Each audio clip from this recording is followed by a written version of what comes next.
Hello, everybody. Jerry Johnson, Exit Realty, Realty Place here, coming to you to catch up with the promise that I made in the past.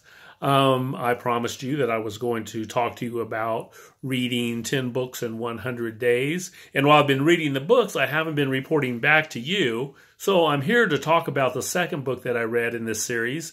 And it is called The E-Myth Revisited. And it talks about entrepreneurship.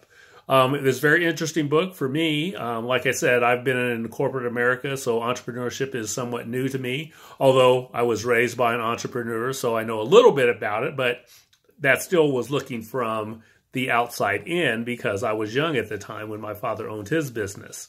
But the first thing we want to talk about with entrepreneurship is, what is an entrepreneur? Entrepreneur is a person who organizes and operates business or businesses, but to do so, they take on a greater than normal financial risk. So I think if people understood and knew that definition up front, it might be something that they had second or third thoughts about. So the book is very in-depth, talking about the whole process of being an entrepreneur and why so many businesses fail before they actually get started, and fail by people who have the best of intentions and are very skilled in the products or services that they tend to render for people. Well, the big thing about an entrepreneur is that many times people get into a business because they are very good at what they do as a job, and they feel like their services can be used by others by them just doing the work, which is true to some extent. The big deal is that to be an entrepreneur, you have to wear more than one hat. So yes, in many times in a business startup, the person who starts up the business is the person who does the business, which they call the technician. But the technician also has two other parts that they have to deal with. One is the manager. Most people are familiar with the manager because if you think about any job you've had in the past, you've had a boss. So the person who manages, who gives out the assignments, plans what should be done next and how it's going to be done and who's going to do it.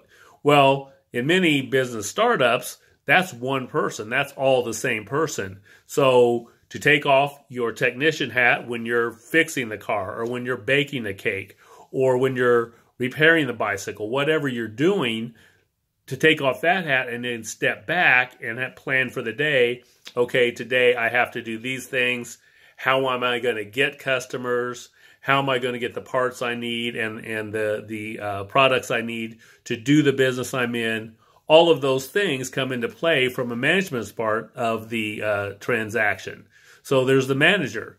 The other person is the entrepreneur itself. The entrepreneur is involved in financing the business, supporting it, and making sure it runs as efficiently as possible so that it can continue to run and prosper. So the three parts of being an entrepreneur, the technician, the manager, and the entrepreneur himself, are usually at a lot of startups one person, which is very difficult to manage because those things have to be done constantly every day, and to switch back and forth is very difficult for many people. So what this book recommends is making your operation a turnkey operation. What a turnkey operation is basically an operation that runs itself because processes are in place to tell people what things need to get done when and how to do those things.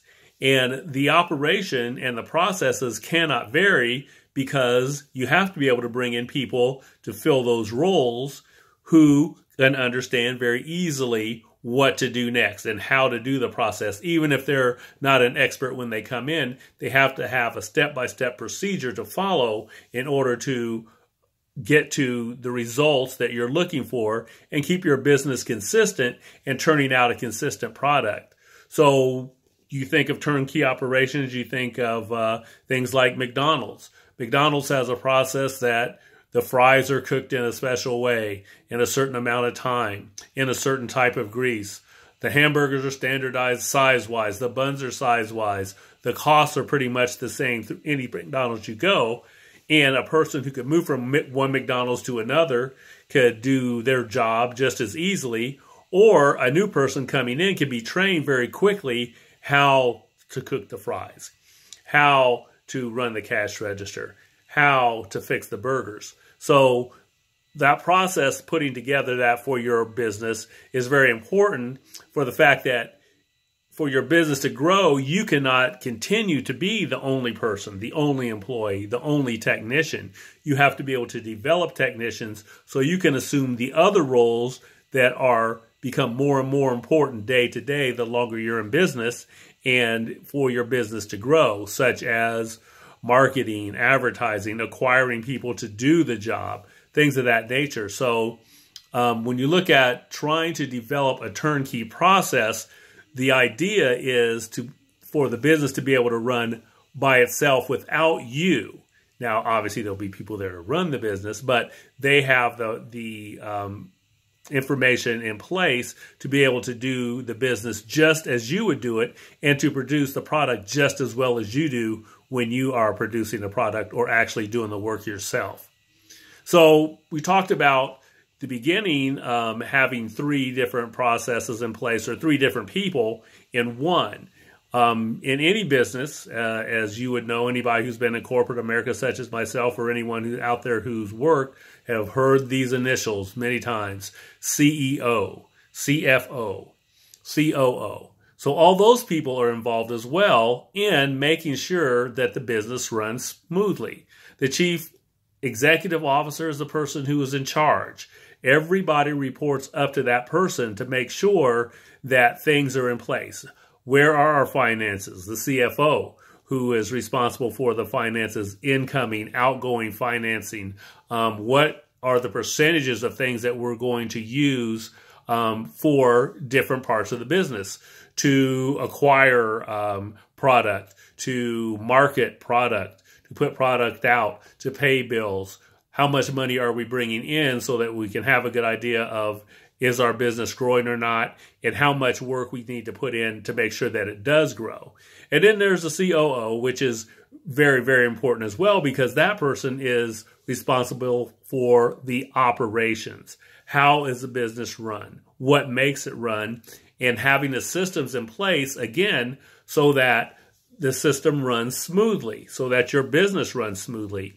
We're looking at making sure that the organization is there, because you have to have people who are responsible for certain things. As we mentioned, the CEO, CFO, COO, we have marketing managers, we have intake and outtake managers, we have people who are in place to make sure that the business runs properly. Now, as mentioned earlier, a lot of times when the business starts up, that may be one person, and as you grow, there may be 2 or 3 people, but they may be wearing 5 or 6 different hats, because all of those roles have to be fulfilled in order for your business to be successful. So a lot to be learned and a lot to be gleaned from this book. It definitely caught my eye and attention of how to do my business better in the real estate side, and understanding that there is a process to be put in place, even though I'm one person. I have to have many hats, and I have to attend to those hats on a daily basis, or at least have a process in place to understand how much time I'm going to spend in each of those areas to make sure that my business runs properly.